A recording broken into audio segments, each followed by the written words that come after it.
Good evening and welcome everyone to the Power of Passive Investing meetup. We are thrilled to have you guys back. I can't believe that summer is over and we already are in the second week of September. Time flies as always. So thank you for joining us. Our guest tonight is Dereck Long.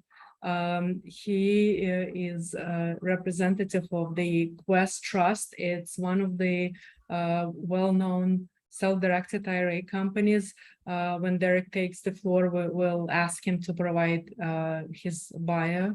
But his presentation is really exciting because he's going to talk about the proposed changes that may potentially impact a lot of the self-directed investors. So please listen very carefully when Dereck covers it, and you will have a chance to vote, not during our webinar, but later on you can actually go online and make your vote as well on these proposed changes.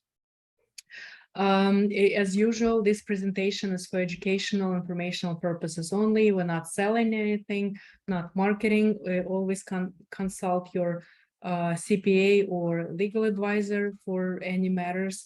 We're just here to provide value and share information with you. Feel free to post your questions in the chat or in the Q&A. Or if you want to be unmuted, just let me know and I will unmute you and you can ask your questions yourself afterwards. As always, Matt and I are really grateful that you guys are able to join us. And for those that can join but listening to the recording, please feel free to reach out to us with any questions. Or to Dereck after you hear his presentation. He will share his contact information. And for those that are accredited investors and looking for an opportunity to take advantage of the 100% of bonus depreciation, we happen to have a great syndication that offers 1.9x of depreciation. It offers great growth potential. So definitely feel free to reach out to me. My contact is on the screen, and I'm happy to discuss it with you offline. That is all I have. And without further ado, Dereck, the floor is yours. Thank you for joining us. Oh, thank you for having me. Spasibo. Good, great. That was thank you in Russian for those that. So, guys, if you're out there, keep this kind of open-ended. I understand that this can be considered a dry topic. Anytime we talk about bills or changes at the legislative level, understand, I know it's not exciting. So I'm going to do my best to keep it as exciting as possible. And I kind of broke things down. So what I'm going to do is I made a brief PowerPoint. Oh, Alina, could you give me the ability to share the screen real quick? You should have it now. Sorry about that. No, perfect. All right. So what I did is I called this the Secure Act 2.0, right? And during this process, I want you guys, like I said, just keep it open-ended. Feel free to ask me questions. Once again, this is not the most exciting thing, but I do think this is probably one of the more important topics because people don't realize what goes on there down at the Congress level, what goes on through the House of Reps and the senators and even the president level, on anything that's being passed. So part of my job, yes, I do represent Quest Trust Company. So you can ask me any questions about self-directed IRAs, but please note that today I'm really talking about up and coming bill changes that potentially are ready to pass.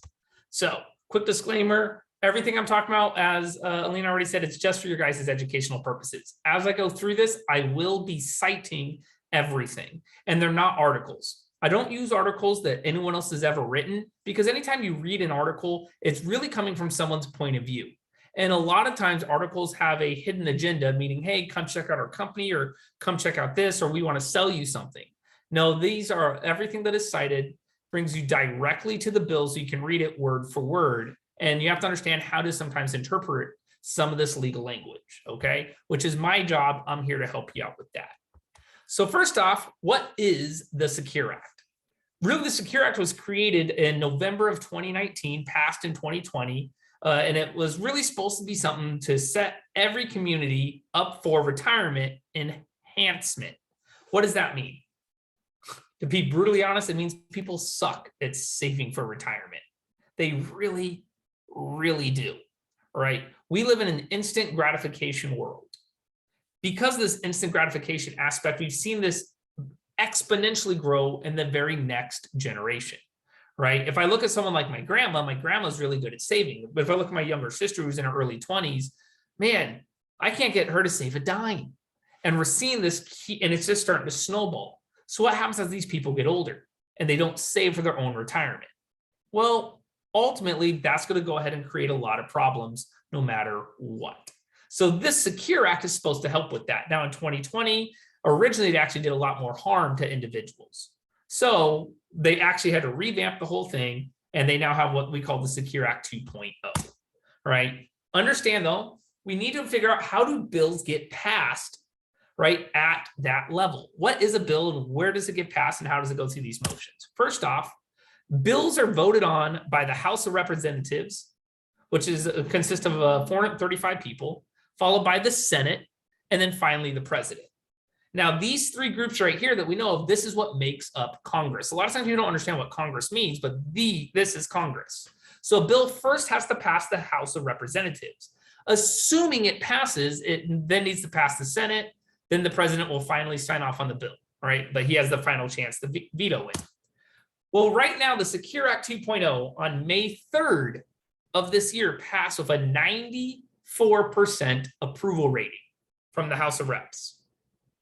This means it's most likely going to pass the Senate, right? Now, they haven't voted on it yet. We're expecting them to vote on this right around the November timeframe because it is the mid-election.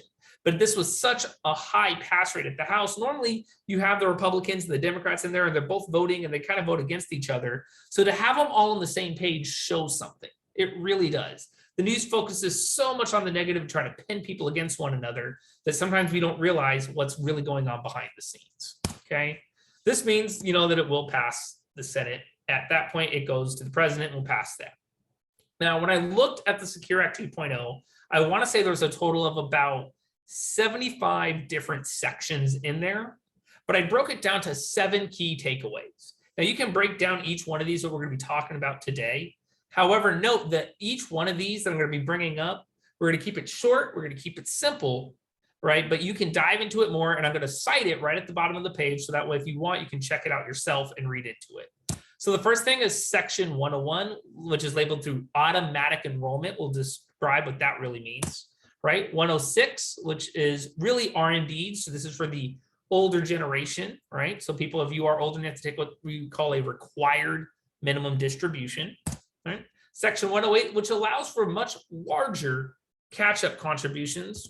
In addition, what those catch-up contributions will have to be, followed by some student loan contributions. Don't mix this up with this most recent student loan forgiveness thing. That is not what this is. This is something completely different that will affect retirement accounts.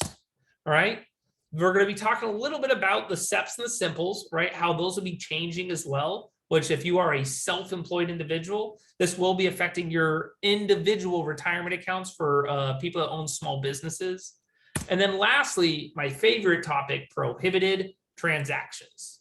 So I try to go in order, all except for the last one, just because that one is very important and is drastically different. All right, guys? So let's dive right on into section 101, automatic enrollment. What does that mean?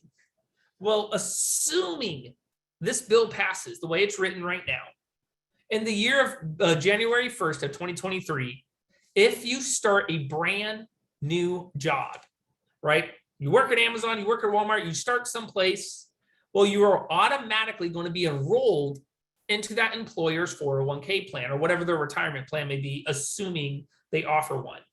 Why is that important?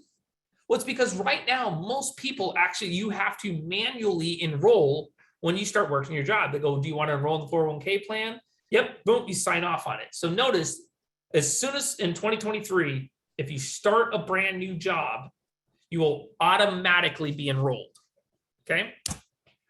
3% of your personal paycheck will be forced to be contributed to that 401k automatically. So if you make $1,000 a month, all right, boom, 30 bucks of it goes right away immediately to the 401k. They're going to pull it out and force you to save it. All right. Believe it or not, every single year you work for the employer, this is going to increase by 1%, all the way up to 10%. Now, when I put these facts out there, at first, this scares a lot of people. Now, this might not scare some of you guys out there because I think most of the people that work with this group, you guys are all accredited investors, meaning most of you guys out there have at least $1 million in asset. You're usually pretty good about saving. But notice, what if I'm a single mom, right? What if I'm a single parent and I really do, I have that Amazon job, right? And I'm barely making ends meet. You can see how this 3% of my paycheck being removed could drastically affect me. And all the way up to 10% of my income. That's scary. Well, believe it or not, they're going to give you the option to unenroll or change this amount.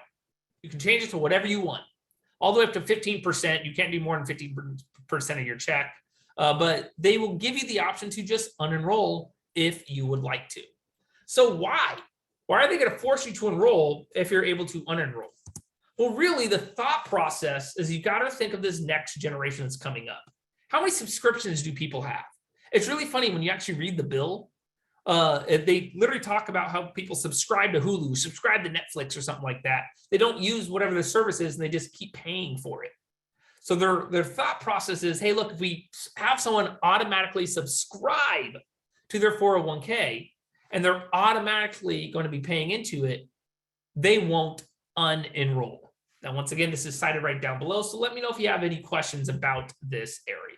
All right. Next, we're going to talk about section 106, which is the RMD age will slowly be increasing.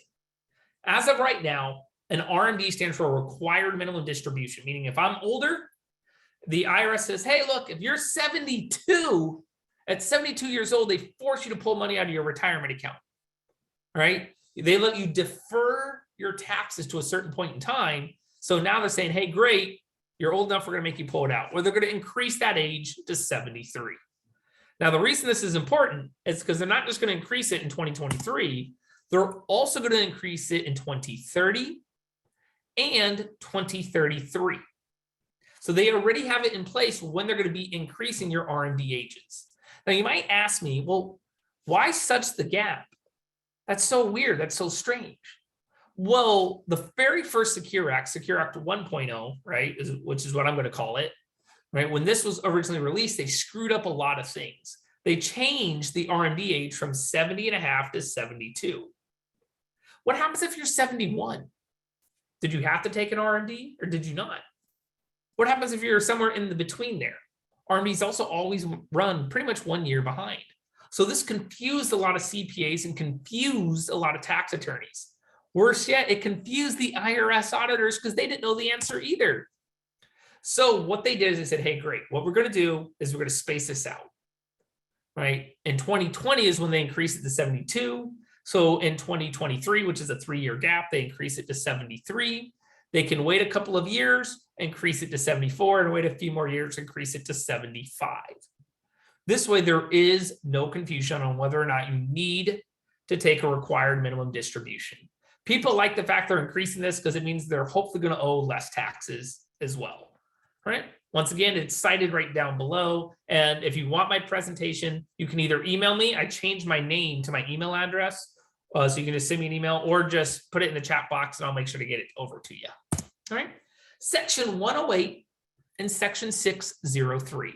Now I combined both of these, right, because they somewhat go together and you'll see what I mean. So section 108 talks all about you being able to increase your catch-up contributions to a 401k or anything else. It could be a 403b, 457, a TRS, a TSP, anything along these lines, a pension plan, which we almost see no pension plans anymore. But what is a catch-up contribution?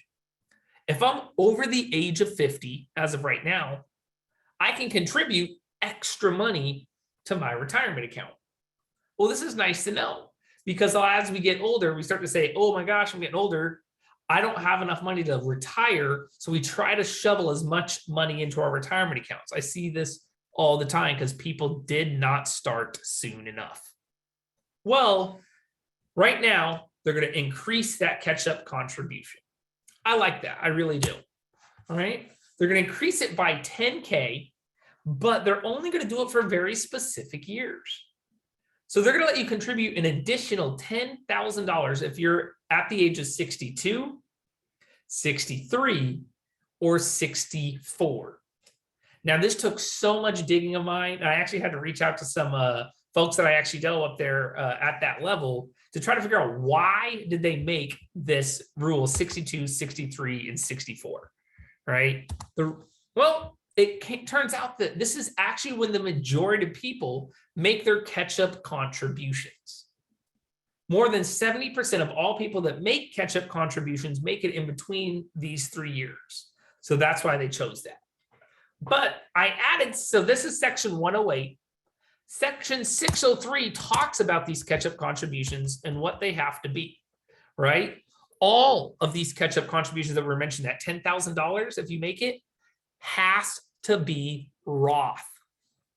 Now, what does Roth mean? It means that when you make a contribution, it's always after tax. After tax, meaning that when I take a distribution of that money, I'm not re-taxed on it. Now, some employers' 401ks don't allow for a Roth contribution. So this is really unique. So when you actually start to read into it, moving forward in 2023, all employer plans will automatically have a Roth component to them.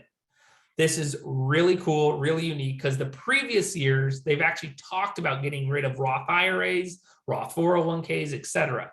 So this bill actually is an advocate for the Roth. So I love that aspect of it.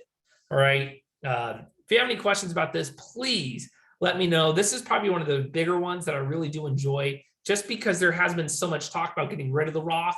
And so I like that they're putting forth bills that will increase Roth contributions and increase the amount that you can really just put in and force everyone to have those Roth 401ks. Section 109. This one is a little different, but it talks about student loan payments counting as a contribution. What does that mean? Well, if I just graduated college and I had some student loans, right, I might not be able to afford to contribute to my 401k and make a payment to my student loan payment, right? Now, remember, if we contribute to a 401k, your employer has to match you, right? And they match you a certain percentage, $1 for $1, a certain percentage to some degree, something like that. But if I'm like, man, I got to pay these student loans first, so I'm not going to contribute to the 401k, well, then this means I'm not going to receive that matching portion. And ultimately, I'm not saving for my retirement. Well, guess what? If you make a student loan payment, your employer will have to count that as if you put that money in your 401k. And they have to match you. So unlike the student loan forgiveness aspect that just kind of went through, right? And a lot of people are either for it or against it. Doesn't matter, right? Well, where you are, this one is different. This one is saying, hey, if you pay your student loans, your employer will match you that dollar figure and put it in your retirement account. That's pretty cool. So for you paying down your debt, you're getting free money from your employer. This goes straight across the board, all right? So I love this because really, remember, the younger generation, I hate to say it, but they suck at saving. They really do, right? And you can see this if you have kids or grandkids, right? They want that video game now. You know, I think we need to get them back to playing Monopoly. When I was a kid, my grandma always made me play Monopoly. It helped me understand a lot. It's surprising how much it works. So once again, make sure you check this out. Everything's cited right down below, right? Section 601, right, talks a little bit about if you are self-employed, right? If I have a small business, a lot of CPAs or tax attorneys might say, hey, set up a SEP IRA or set up a simple IRA. This way, when you contribute, you get a big tax deduction, all right? As an example, right now with the SEP IRA, if you pay yourself enough money, you can put in up to $61,000 in there and take that as a tax deduction. But once again, a lot of us don't want those tax deductions. Why don't we want them? Because we want to put that money in our Roth IRAs. Well, they noticed that people were putting this money in their SEP IRA and then immediately doing a Roth conversion. So they weren't taking the tax deduction and they're just doing a Roth conversion anyways. Congress realized like, well, that's kind of silly. Why don't they make just a SEP contribution? Why don't they make a simple Roth contribution? Oh, it's not available. Well, guess what? Assuming the Secure Act 2.0 passes, then yes, it will be available. So both of these employer plans will now allow for the Roth contributions, only by the employee for the simple. So on the simple, there's two people that contribute, the employer and employee. Only the employee is the one to put the money in. But there is a problem with this. Your custodian, whoever holds your retirement account, could be Fidelity, it could be Quest, it could be Charles Schwab, it could be Wells Fargo, it doesn't matter. They are not going to track whether or not you make a Roth contribution or a pre-taxed contribution. So a guy named John Paul, is actually right now creating a different type of 8606 form. If you don't know what that is, an 8606 says, hey, I made a contribution to a traditional IRA and I did not take the tax deduction.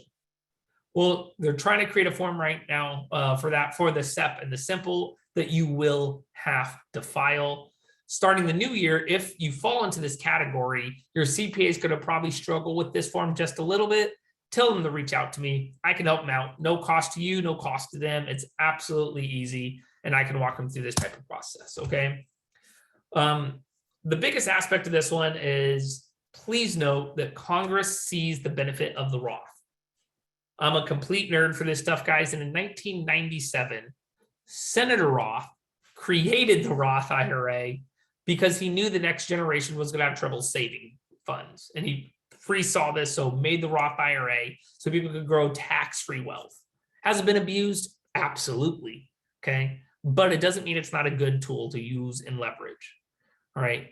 So Congress is starting to be more open and more upfront about keeping the Roth IRA active and alive. Remember, this bill passed the House of Reps with more than a 94% approval rating, okay? The final section I have to go over, right, is section 322, which talks about prohibited transactions. The reason this one was real important to me is I deal so much in IRAs and solo 401ks and stuff like that. A prohibited transaction is when someone abuses the power of their IRA and provide an additional service or something like that, and the IRS catches you. When they do this, we call it blowing up your retirement account, and you lose everything. They take away all that money. Well, this doesn't affect someone who uses their IRA to buy stocks or mutual funds, CDs, bonds. This affects people that use their IRA to do real estate. Mainly, it affects people that have what we call checkbook control. So starting in 2023, what will happen if someone does a prohibited transaction, it will not affect the whole retirement account, but instead it will only affect that one investment. But why is this important? A lot of people have something that they call checkbook control. Now, checkbook control means that I use my IRA, I set up an LLC or a trust in the middle, and the LLC went and bought the asset. Well, if that's me and that's the case, my LLC is one investment according to the IRS. They don't care if the LLC bought all these other deals. So anyone out there with a form of checkbook control, their account is 100% now at risk of being completely taken away from them. That's a scary, scary thought.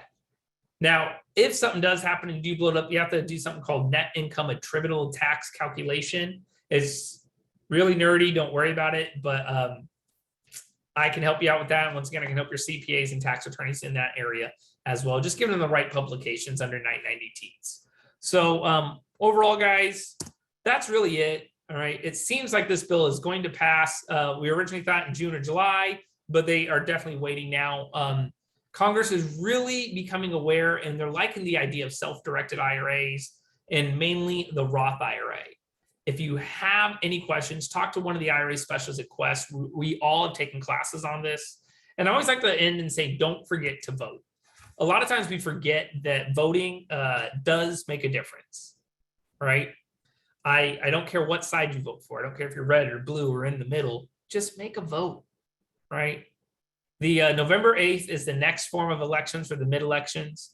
I'm from Texas, so I put the link to register right down there in Texas, but make sure you know who's representing you. It's unbelievable how many people out there don't even know who represents them in their own community, right? And these people are the ones that make the biggest difference for you guys. So lastly, don't read any articles that have a secret motive. If you notice, everything I cited up there was directly from Congress, right? I cited the direct bill. The reason I do this is because when you read any type of article, whoever wrote the article usually works for a separate company, was hired by a company to pitch a very specific view. So don't fall for that. Make sure, right, if you do want to read that, that's good if you're looking for just education. But I like to use very specific aspects. So I hope that helps. I know it's a very dry topic, guys. So thank you, Dereck. Yeah, you certainly made it a lot more entertaining than it is, and we really do appreciate it. Folks, feel free to post your questions. Matt and I will definitely ask them. But in the meantime, so I wrote a few comments, and I guess I want to get clarification from you, Dereck. So when we go and vote on November 8th, would we be voting on each section individually, or is it one vote for everything?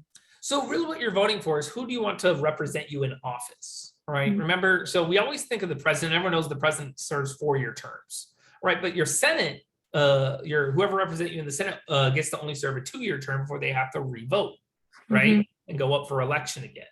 Now, those senators are the ones that I get to meet with and talk about these bills. They actually ask me questions in these areas. And they say, hey, Dereck, what do you think of this? Is this going to affect the real estate community? Is this going to affect the small business community? Is this going to affect the retirement community? Right? So I have to give my opinion, and I always have to remain neutral. So if you're going to go out there and vote, what you're actually voting for is who is representing you on which bill. And if you go to any senator's website, they'll put on there, hey, I'm an advocate for this bill, this section, and this is what I'm thinking about. So you can look it up for whoever represents you in your community. Got it. Thank you for that. Absolutely. And then for the section 101, you said that the employees will be automatically enrolled, even though they can be unenrolled from 401k. Will the employers be equally impacted, meaning that they would now have to be forced to start 401k if they don't have one for their employees? No, not at all. So this only affects small businesses if they already have, or any business out there, if they already have an employer plan, right? So, and that's why I use the examples of like Amazon and Walmart and stuff, is because Walmart, they have a 401k for their employees. Right, right. Then for section 106, you said that the RMD age will be increasing, the required minimum distribution age will be gradually increasing towards 75. Will the actual RMD amount or percentage be changing? So it does ever change, but if you guys don't know this, the IRS has a chart for when every one of you out there listening is going to die. Right? In this chart, they give you a very specific, and they call it a divisor. So what you do is you take your dollar figure in your retirement account, and you have to divide it by the divisor, the number they physically give you every single year. That dollar figure is how much your RMD is. So if I have $1 million, my divisor is 20. Well, then I divide those together and I end up getting $200,000 as a distribution. Okay, so the divisor is the one that may be changing over time. Correct, correct. And they base it off what they call your life expectancy. So like when I said 20, it means I'm going to live 20 years.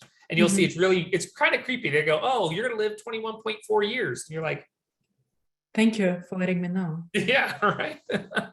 Interesting.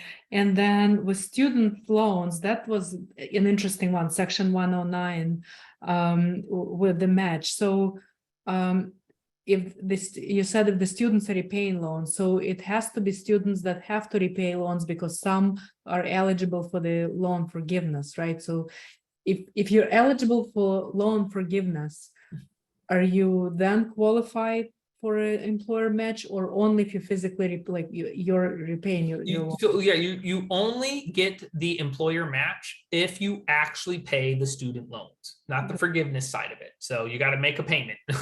Got it. Okay, that's a good thing. And then with prohibited transactions, I guess that's changing to kind of narrow the focus on only specific investment, except for the self-directed, you said, except for the checkbook control that has everything under one LLC. Correct. So the way the IRS looks at it is your IRA does an investment, all right, and that's it. All right. So most people say, okay, my investment will be my IRA invests into the LLC. The LLC goes out and does all this other stuff. Well, they don't care about that other stuff. They care about the very first investment. So that's actually why that rule is being created, is to target the checkbook control users. Got it. Okay, that's great. That's good to know. Thank you for that. Absolutely. Folks, more questions are welcomed. Yeah, Dereck, I'd love to learn a little bit more, and I know that this could be a very long-winded response, but in a rudimentary response, how do these bills come together kind of like in the beginning stages? Meaning, is there a sponsor, and then is there like kind of like a smaller subcommittee or working group that then kind of like drafts it, and then it gets like what's the process? How long does it take? And then I have kind of a follow-up, which is a bit more of a political Sure. So I'm going to kind of make a little joke about it, but it always starts with a Karen. We all know what the Karen means, right? Starts off with a group of people or an individual or a community that's pissed off about something every single time. All right. And what they do is they complain enough to where they usually reach out to whoever is their representatives in their community. This could be their governor, right? This could be the mayor, mayors for like the really small towns, but this could also be someone at the House of Reps or the senators. And it raises enough flags in there to where they start to put a bill towards it. The problem is, though, is when we look at most bills, when we think of, there was a bill just in 2020 that was bill number 138314 that talked about not being able to use IRAs to invest into accredited investments. That was wrapped up in a 1,200-page bill, and that was one paragraph out of 1,200 pages. So the problem is, and they don't do this on purpose, but there's just too many. If they had to vote on every single individual bill, it doesn't make sense. It takes too much time. So a lot of times, unfortunately, people think like, oh, they're trying to be sneaky. They shove this in there, right? And they're trying to hide this bill from people. No, wait, you think your community is the only one that's having a problem, right? A lot of other communities have these problems and present these new bills that they want passed. So they put them all together. What ultimately ends up happening then is that 1,200-page document, we get it narrowed down, and we got it narrowed down to about 200 pages. And those remaining bills are the only ones that will pass.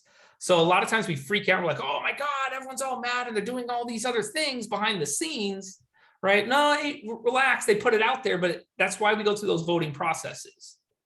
So. And then my second, this is more of the political angle, but I'm in the financial services industry, and this bill seems very pro financial service, meaning the result of this is going to be more money invested longer term over time.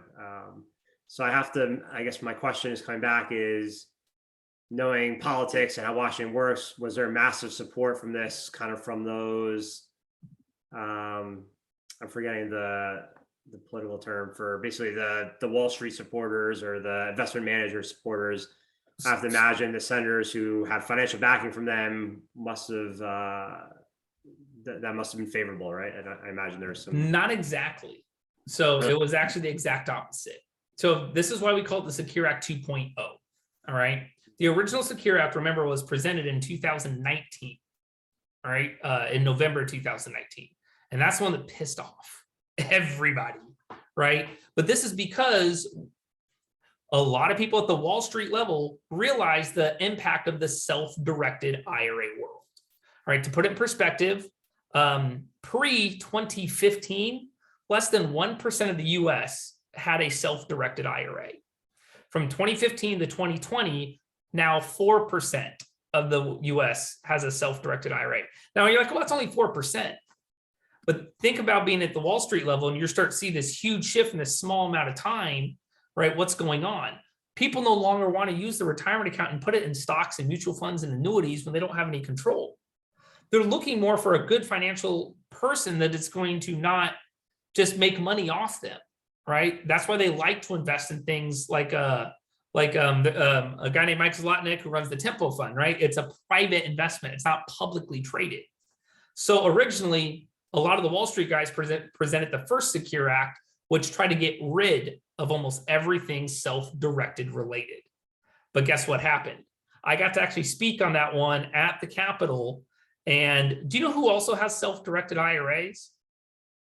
Every single senator, every single House of Rep. What do you think they're, hey man, we pay them really well. If you ever get to see their paychecks, it's ridiculous, okay? But they're real estate investors themselves. They don't just keep all their money in the stock market, right? These are normal people. You can talk crap about whether it's a Republican or a Democrat, it doesn't matter, right? They still invest their own money. And where do you think they do it? They invest it in real estate. They invest it in oil and gas. They invest it in a lot of small businesses because that's where you make the most money. So once they realized that that bill was hurting their current retirement accounts, there's this huge shift, which is why the Secure Act 2.0 seems so aggressive and so much more like, oh, we want this stuff. So a lot of times it just takes someone else presenting it in a different manner. Dereck, while we're on the topic of self-directed, why do you think it's not highly publicized? Like we always hear about Wall Street, and by definition, when someone starts a 401k, it's always investing back into the stock market. Sure. No one ever offers alternatives. So remember, guys, I'm a nerd. Retirement accounts were created in the ERISA Act in 1974. Since 1974, you've been able to use a 401k or an IRA or anything like that to buy or invest in real estate. But where could you set them up at? What I'd label as a bank, Wells Fargo, Bank of America, et cetera. Well, Wells Fargo doesn't make any money when you do a fix and flip, when you invest into a multifamily syndication, when you invest into a note, right? They don't. So they only let you put it in stocks, bonds, CDs, mutual funds. But in 2000, something really unique happened, and that was the dot-com boom. Internet comes out, and it starts to get all the information out there about self-directed IRAs. Well, 2015, now it's getting more and more easy, right? That's where social media really starts to take a big play. And so believe it or not, the social media side, the internet side is why we're seeing such a big shift right now to self-directed accounts. We will never have, I wouldn't even say 20% of the market. But the reason why we won't, and so I wouldn't ever imagine more than 10% of the population ever using self-directed IRAs. But the reason why is 90% of the people probably shouldn't control their own money. My mom's a prime example. Right. And we all know that person that if you gave them full control of their 401k, they'd probably invest in something stupid. Right. So it's good for them to put it in the Fortune 500 stocks, put it in those mutual funds, let a professional do it. Right. You're not going to make a whole lot of money, but about 5 to 10% of us, right, we're a little more active. Right. We do a little bit more due diligence. We like to work more like this. That's people, anyone right now attending this webinar, you fall into that percentage. Right. And that's why you want to take more control. You want to make more money. You're a little bit different from your average person that you talk to. And that's okay. Interesting. Thank you for that perspective. Yeah. Yeah. But that way. Awesome. Folks, anyone else? Any other questions? Guys, if you're on here, what I'm going to do is I'm going to put my email right in the chat box. If you want a copy of my presentation, please let me know. Right. I'm an open book. I know this was a tough topic today because it's not the most exciting, but we do our best.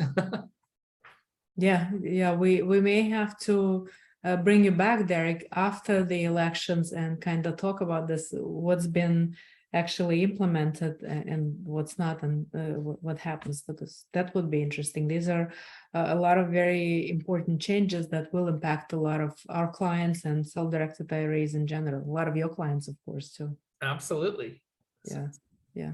Well, thank you guys for having me on here. I do appreciate it. Yeah, thank you so much for coming. I don't see any more questions. Guys, Dereck posted his email, so feel free to reach out to him afterwards if you have any questions about presentation or any of the self-directed accounts. Quest offers all of the self-directed types of accounts, and they have a great customer service. More than half of Tempo clients are using Quest, and I know very happy with it. So again, Dereck, thank you so much. Great to have you, and enjoy your trip. I know you're in California now. Hopefully you can adjust to the Californian time. Большое спасибо. Thank you again. And Thanks, guys. thanks for your time. Have a good night. Bye. Bye, Thanks. everyone. Bye. Bye.